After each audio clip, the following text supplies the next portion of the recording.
Ethan Ward had spent most evenings the same way for years. He would check the fences before nightfall, make sure none of the cattle had wandered too far, and then ride back home under the quiet sky. It was a peaceful routine, something steady in a land that often gave more trouble than comfort. But on that dusty evening, something felt different. The wind carried a strange sound, so faint that at first Ethan thought it was just the cry of a distant coyote. But as he tugged his horse's reins and tilted his head, he realized it was something else. Something human. He stayed still, listening hard. The sun was almost gone, leaving only an orange glow over the dry land. The sound came again. Weak, like someone trying to call out but holding back their strength. Ethan felt a knot tighten in his stomach. He didn't like surprises on his land. Still, he couldn't ignore a human voice. He nudged his horse and rode toward the sound, moving slowly, trying not to alert anyone who might be hiding. The wind picked up, blowing dust across the open field. But he kept going until he reached the old, broken corral near the edge of his property. It hadn't been used in years. Most people didn't even know it existed anymore. That was why the sight he found there froze him in place. A woman sat on the ground near one of the posts, her wrists tied together with rough rope. Her ankles were bound too, leaving her unable to stand. Her long black hair was dusty and tangled, and her clothes were torn around the edges. She looked exhausted, like she had fought against something until she had no strength left. For a moment, Ethan didn't move. The last thing he expected to find on his land was a tied Apache woman. He had heard stories, some bad, some good, but he always kept to himself and never had reason to cross paths with any tribe. Now one of them was here, tied up, like she had been abandoned. She lifted her head slowly when she noticed his shadow fall over her. Her eyes were dark and wide with fear, yet there was something strong in them too. She tried to speak, but her throat must have been dry. She took a shaky breath and whispered, "Please, untie me. I'll do anything." Her voice broke, not from weakness but from the pain of being held like that for hours or maybe longer. Ethan slid off his horse, but he kept a safe distance. He didn't know what this meant.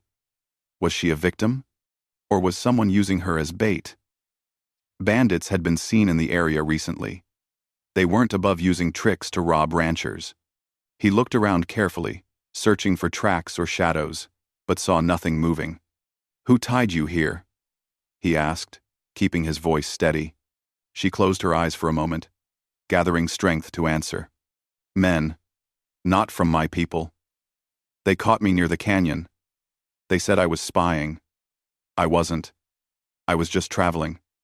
She tried to lift her hands, but the rope stopped her. "Please, I'm thirsty." Ethan hesitated again. He didn't want to walk into something dangerous, but her wrists were cut from the rope, and her arms trembled from holding herself upright. She wasn't faking anything. She was suffering. Ethan took a slow breath. He had never been the kind of man who turned away from someone in need, even if it meant trouble for him later. He stepped closer and reached for his canteen. He held it to her lips carefully. She drank too fast and coughed, so he pulled it back. "Easy," he muttered.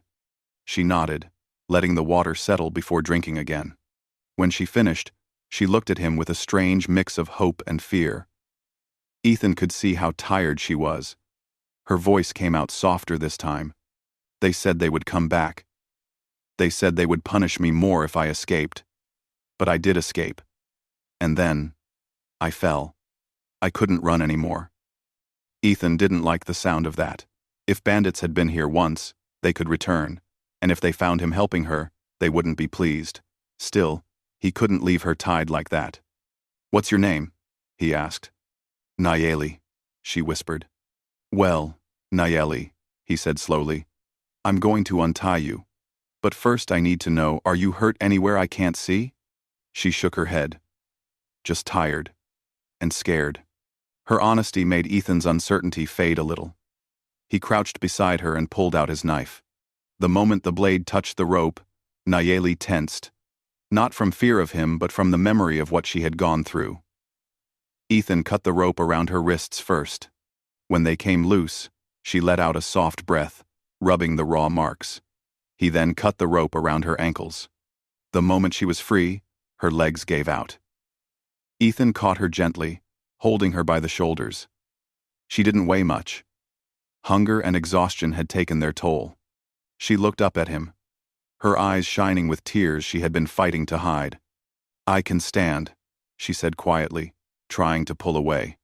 "You don't have to," Ethan answered. "Not right now. Not right now. Not right now. Not right now." He gave her space, but stayed close in case she fell. She tried to take a step, but her legs shook beneath her. Ethan moved to support her again without hesitation. She didn't protest this time. "Come on," he said softly. "You need rest, water, and food." Her eyes widened in worry. "You are taking me to your home? You don't fear I'll bring trouble?" Ethan almost smiled at her directness. "Maybe you will," he said. "But leaving you here would be worse." A small, relieved breath escaped her lips, as if she hadn't expected kindness from a stranger. He helped her onto his horse, making sure she was balanced and comfortable. Then he swung up behind her, holding the reins. She didn't lean on him, but he could feel how weak she was. The ride back was slow, the sky turning dark as they moved, as if expecting someone to appear from the shadows. Ethan noticed her fear and spoke in a calm voice. "No one's following," he assured her. "You don't know these men," she whispered. "Maybe not," he said. "But I know this land." When they reached the ranch, Ethan helped her down carefully. She almost slipped, but he steadied her again. His home wasn't fancy, just a small wooden house with a porch and a barn beside it. But it was safe and warm. Nayeli looked around cautiously, unsure if she was allowed to trust this new place. Ethan opened the door and motioned for her to go inside. She walked in slowly, as if afraid she might break something. The inside was simple, but clean. A small table, a fireplace, a few shelves of supplies, and a single bed in the corner. "You can sit," Ethan said, pointing to the chair near the fire. She sat down gently, still watching him with tired eyes. Ethan handed her a blanket and set a cup of warm water in front of her. "Eat when you're ready," he said, placing a small meal on the table. She stared at it for a moment, her hands trembling slightly, then nodded in gratitude. Ethan leaned against the wall, arms crossed, watching her quietly. He wasn't sure what would happen next or what danger might follow her. But for now, she was safe. And he knew he couldn't have done anything differently. Letting someone suffer when he had the power to help wasn't in his nature. As Nayeli finished her small meal, she looked up at him with a soft, shaky breath. "Thank you," she whispered. "No one has shown me kindness in many months." Ethan didn't know what to say to that. He wasn't trying to be a hero. He had just done what felt right. But as he looked at her bruised, exhausted, yet still strong, he realized his quiet life might have just changed in a way he didn't understand yet. And the night was only beginning. The night passed slowly in Ethan Ward's small ranch house. The wind brushed against the windows, and the fire crackled softly. Nayeli sat near it, wrapped in the blanket he had given her. Ethan stayed awake longer than usual, pretending to tidy things or check supplies. But in truth, he was keeping an eye on her, making sure she was not too weak, making sure she felt safe, making sure no trouble followed her to his door. When she finally fell asleep in the chair, leaning slightly to the side, Ethan placed another blanket around her shoulders before blowing out the lamp. He moved quietly so she would not wake, and stepped outside on the porch. The night air was cold, and he stood there for a long moment, looking out across the land. His ranch had always been silent, predictable, and lonely. But now, there was a stranger inside, someone who had arrived, tied, frightened, and desperate. someone who was depending on him. The thought made him uneasy. Not because he didn't want to help, but because he had never imagined himself responsible for someone else's life. Especially not an Apache woman, who had clearly suffered at the hands of dangerous men. He slept lightly that night, listening for any sound, but everything stayed quiet until morning. When Ethan woke at sunrise, he found Nayeli still asleep in the chair, her head resting against her arm. The fire had died down, but she seemed warm under the blankets. He didn't want to disturb her, so he stepped outside to start his morning chores, feeding the horses, checking the barn, and gathering wood for breakfast. He wasn't gone long, but when he returned, he saw Nayeli standing near the door, looking around with uncertain eyes. She had woken while he was outside, and now she held the blanket close to her shoulders like a shield. "You should be resting," Ethan said gently, as he set down the wood. Nayeli looked down, embarrassed. "I didn't know if I was allowed to move." Her voice was soft, unsure, like she was afraid one wrong action would anger him. "This is my home, not a prison," he said, not unkindly. "You can move as much as you need." She nodded slowly, still uncertain. Then she lifted her eyes toward him. "Thank you for letting me stay the night. I didn't think I would wake up alive." "Alder, that's not. Alder, that's not. I'm set in turn. I know this not. Alder mating, Alder mating, Alder mating set in turn, Alder mating set in turn, Alder mating." Ethan didn't know how to answer that, so he simply nodded and walked to the stove to start coffee. She watched him quietly, her expression filled with a mix of curiosity and caution. She was not used to being in a stranger's home, especially a rancher's home. A few minutes later, he placed a simple breakfast on the table. She hesitated before joining him, looking unsure if she should sit down. "You don't have to ask," Ethan said, gesturing to the chair across from him. She sat slowly, her posture straight and proper despite how tired she was. The moment she tasted the food, her shoulders relaxed a little. It was clear she had not eaten a real meal in a long time. After a few bites, she spoke again. "My tribe will be searching for me," she said quietly. "They will think the worst." "And the men who tied you up?" Ethan asked. "They won't stop," she replied. "They accused me of horse theft. I told them I had done nothing. They didn't care. They said someone had to pay, and I was alone." Ethan frowned. He had heard stories of bandits blaming the nearest person for their losses. These men were known for stirring trouble between settlers and tribes. But seeing one of their victims up close made it more real than the rumors. "Do you think they know you escaped?" he asked. "They will soon," she answered. "They don't like to lose." Ethan didn't respond at first. He felt the weight of responsibility settling heavier on his shoulders. This wasn't just a traveler who needed water. This was a woman running from men who would cause trouble for anyone helping her. But when he looked at her, sitting there with bruises on her arms and quiet fear in her eyes, he knew he couldn't ask her to leave. She wouldn't survive long in her state. "Stay here for now," he said finally. "At least until your strength returns." Her eyes widened. "I've faced danger before," Ethan said. "This is my land. I won't be pushed off it." Nayeli lowered her gaze, her voice trembling just a little when she spoke. "I will not be a burden. I can help. I can work. Just don't send me away yet." "I didn't say anything about sending you away," Ethan replied softly. A quiet calm settled between them. For the first time since he had found her, Nayeli seemed to relax a little. After breakfast, she rose from the table slowly, still weak from the previous day. Ethan tried to get her to rest more, but she insisted on helping with small tasks. She gathered wood near the porch, even though she moved with careful, painful steps. She filled a bucket of water from the pump, though her arms trembled under its weight.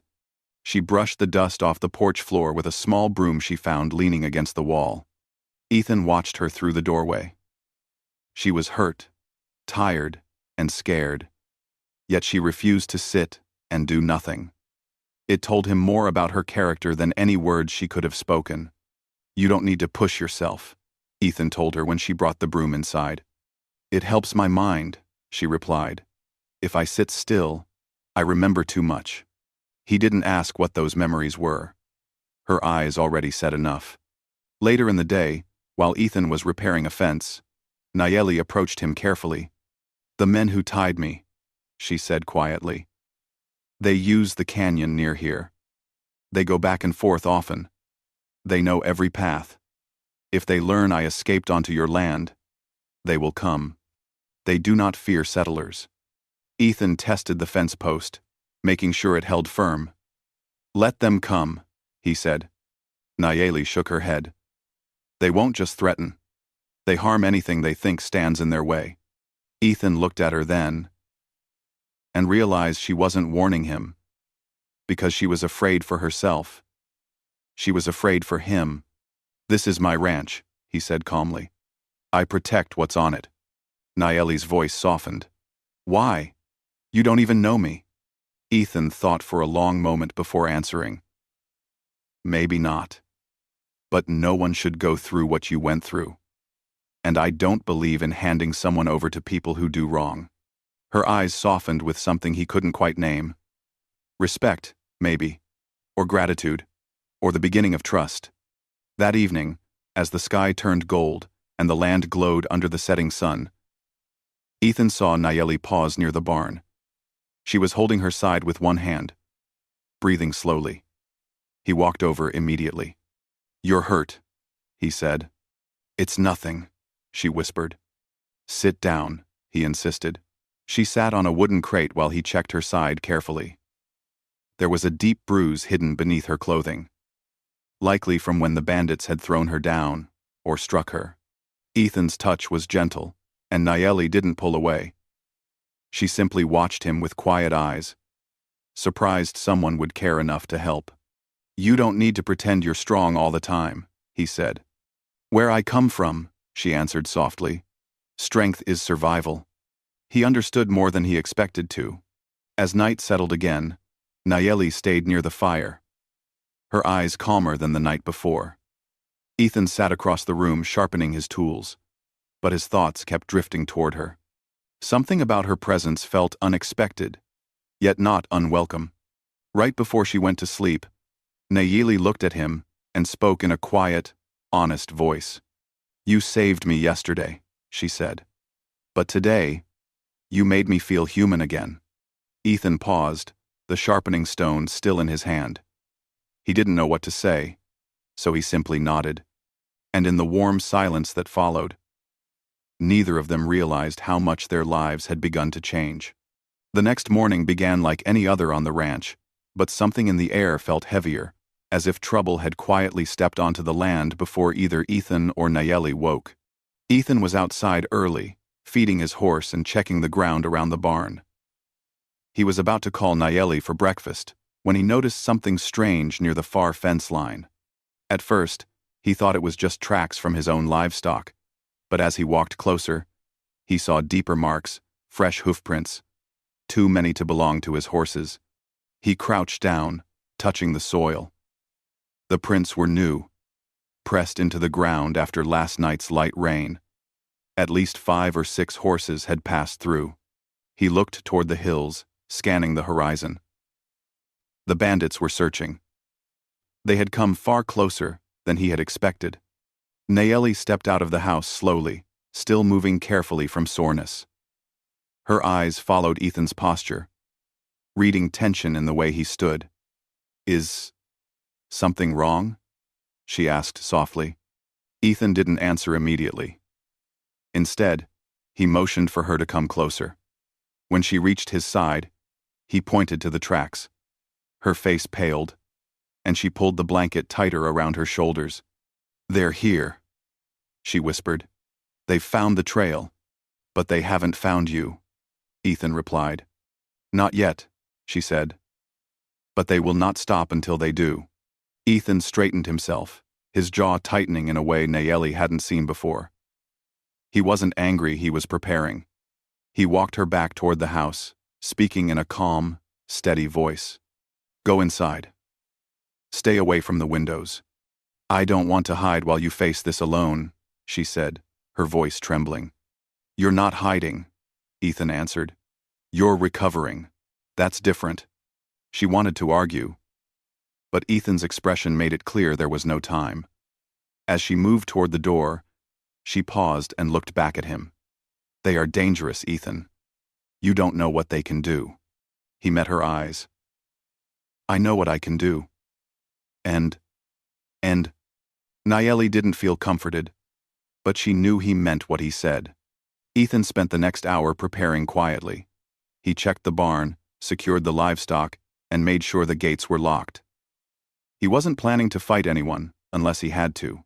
He simply wanted to protect what was his, and who was in his care. By midday, the wind carried new sounds across the land hooves, distant voices, and the clinking of metal. Ethan stepped onto the porch, keeping his body still and his breathing calm. Nayeli watched from behind the curtain, her fingers digging into the fabric.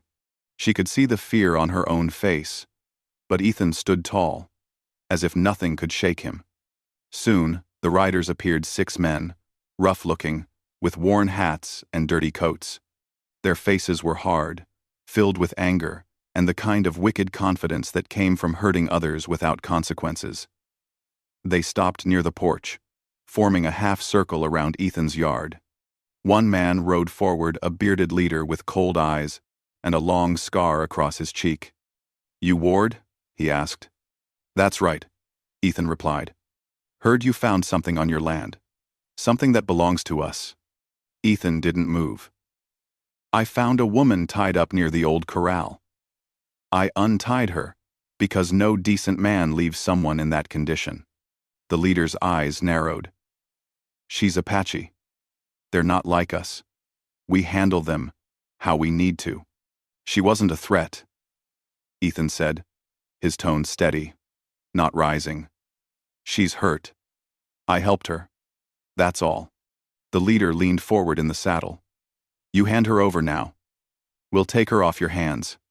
No, Ethan replied simply. Nayeli felt her breath stop. She had expected Ethan to stand his ground, but hearing the words spoken out loud hit her differently. She didn't know if she should feel grateful or terrified. The leader smirked. You think you're doing something brave? You think you can protect her from us? Not. I'm not protecting her from you, Ethan said. I'm protecting her from cruelty. You tied someone to die in the sun. That's not justice. The smirk faded. Bring her out, the leader ordered. Or we burn your land and take everything you own. Ethan didn't flinch. You're not taking anything. A flicker of anger sparked in the leader's eyes. He signaled to 2 of his men. Search the house. Nayeli stiffened behind the curtain. They were coming for her. She looked around desperately for a weapon or something to block the door, but her hands were too weak to hold anything heavy. Fear pushed her heart into her throat. Before the men could step toward the porch, a loud rumble of thunder echoed across the sky. Dark clouds rolled in over the hills, moving faster than either side expected. The wind kicked up dust, swirling it across the ground. A storm was coming fast. One of the bandits cursed. Not again. We gotta move before the river swells. Check the house, the leader barked, ignoring the weather. But before his men could dismount, a bolt of lightning cracked across the sky, striking so close it made the horses rear and scream. Dust and wind whipped harder, forcing the men to shield their eyes. Ethan didn't move. He watched them with calm, knowing the storm was giving him a chance. Not enough to make them leave forever, but enough to stop them today. The wind grew fiercer. One horse stumbled. Another bandit cursed and pulled his scarf over his face. The leader looked at the dark clouds, then back at Ethan with burning anger. This isn't over, he growled. It never is, Ethan answered quietly. With a final glare, the leader turned his horse around. His men followed. the storm pushing them faster than they liked. The sound of their hooves faded slowly as they rode off into the rising rain. When the ranch finally grew quiet, Ethan exhaled for the first time in minutes. He turned toward the door. Nayeli opened it slowly, stepping out onto the porch. Her face was pale, her breathing unsteady. "You shouldn't have done that," she whispered. "They'll come back." "I know," Ethan said. "You risked your life for me. I wasn't going to give you back to them." Nayeli stepped closer, looking at him with eyes full of emotion she could not hide. She had spent days fighting fear, pain, and humiliation. Now, someone had stood up for her, someone who had no reason to do so.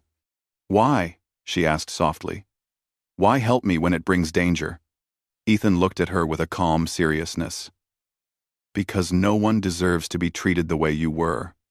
Not on my land. Not anywhere." Nayeli lowered her gaze, overcome with a mixture of gratitude and guilt. "I didn't want to bring trouble to you. See, we ferry. Trouble comes to everyone eventually," Ethan said. "You just happened to bring it sooner."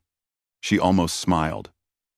A small, trembling curve of her lips.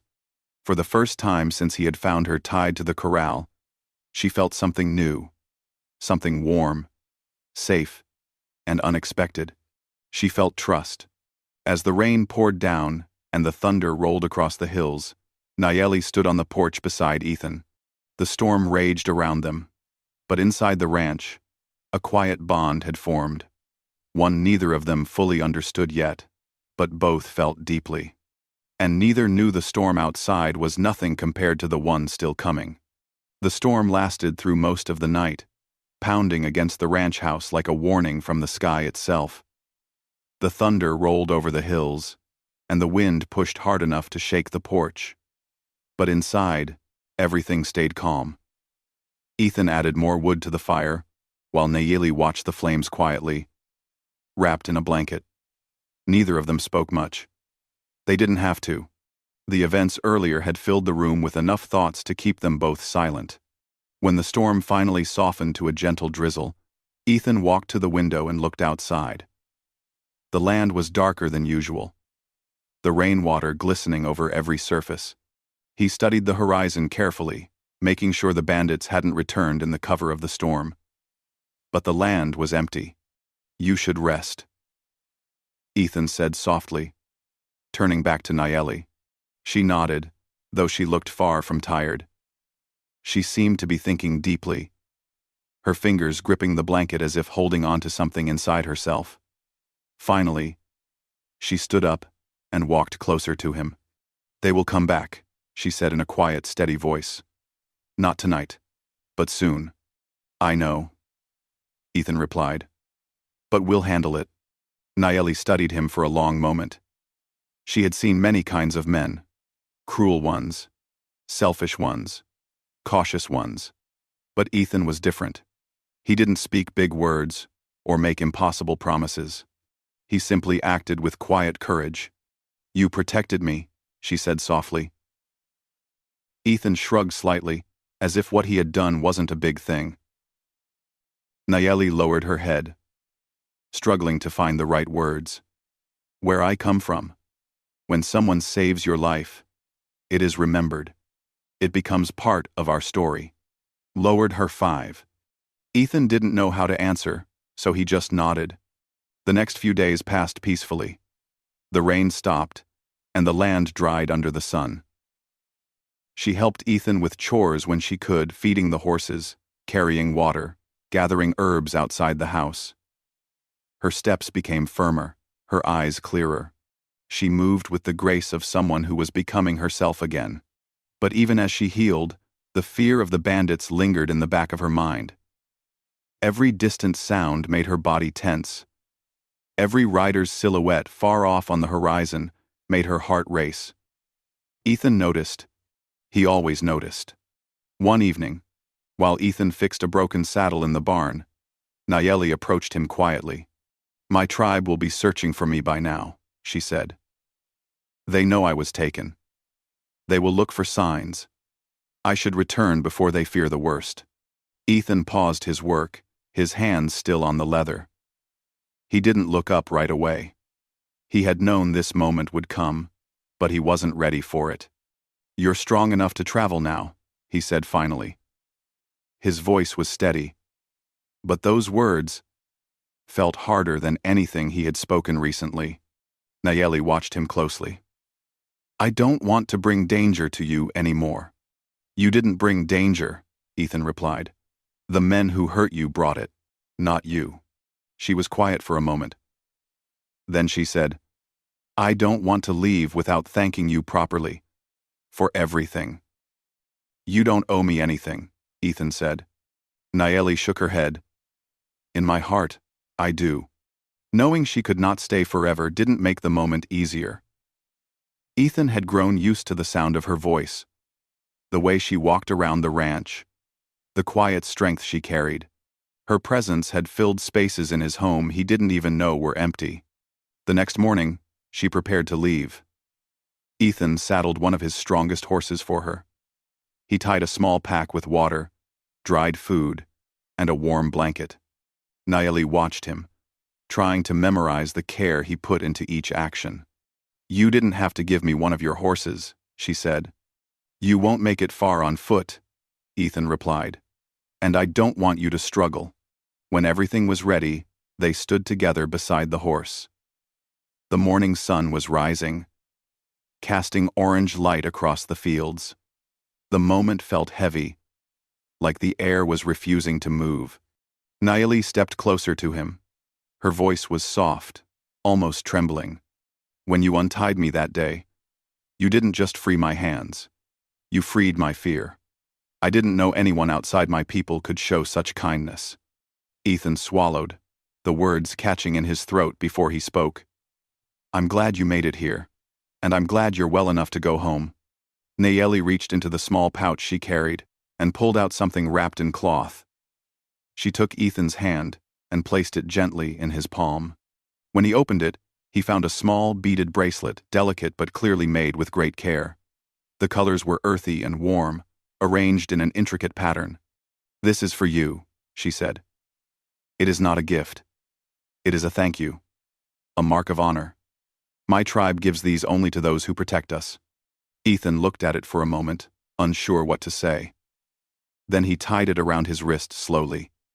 Nayeli watched, her eyes shining with emotion she couldn't hide. She mounted the horse, but she didn't ride away immediately. She looked at him, wanting to say something more, but no words felt big enough. Finally, she gave a small nod. "Goodbye, Ethan," she whispered. "Safe travels," he replied quietly. Nayeli turned the horse and rode toward the hills. Ethan watched her until she disappeared behind the trees. The ranch felt different the moment she was gone, quieter, emptier, as if something important had left with her. Days passed. Ethan returned to his routine, but it wasn't the same. Every time he looked at the bracelet on his wrist, he felt a soft ache in his chest.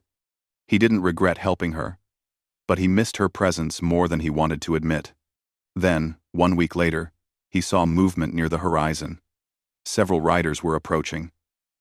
Ethan stepped onto the porch, ready to face whatever came. But as they drew closer, he recognized something unusual. These were Apache riders, men and women in traditional clothing, carrying no weapons in hand.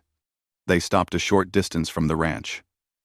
The oldest among them, a man with braided hair and calm eyes, stepped forward. "You are Ethan Ward?" he asked. "Yes." "We come in peace," the elder said. "Nayeli returned to us and told us what you did. She told us she would not be alive if not for you." Ethan didn't speak. He didn't know what they wanted, but their faces showed gratitude, not anger. "She asked us to bring you this," the elder continued. A young woman stepped forward and handed Ethan a small bundle wrapped in soft cloth. When he opened it, he found beautifully crafted items, herbs, carved stones, and a cloth decorated with Apache patterns. "Gifts of respect. Nayeli is safe," the elder said. "She asked that we thank you, for she cannot come now." But she remembers you. Ethan nodded slowly. He felt something warm spread through his chest, a mix of relief, pride, and something deeper he didn't dare name. As the Apache riders turned to leave, the elder gave Ethan a final nod. The friendship you offered her will be remembered. When they rode away, Ethan stood on the porch for a long time, staring at the horizon where Nayeli had once disappeared. He felt the wind brush against his face, carrying the faintest scent of the herbs they had given him. He didn't know if he would ever see her again. He didn't know if their paths would cross once more. But he knew one thing for certain. The day he untied her, he had changed her life. And the day she rode away, she had changed his.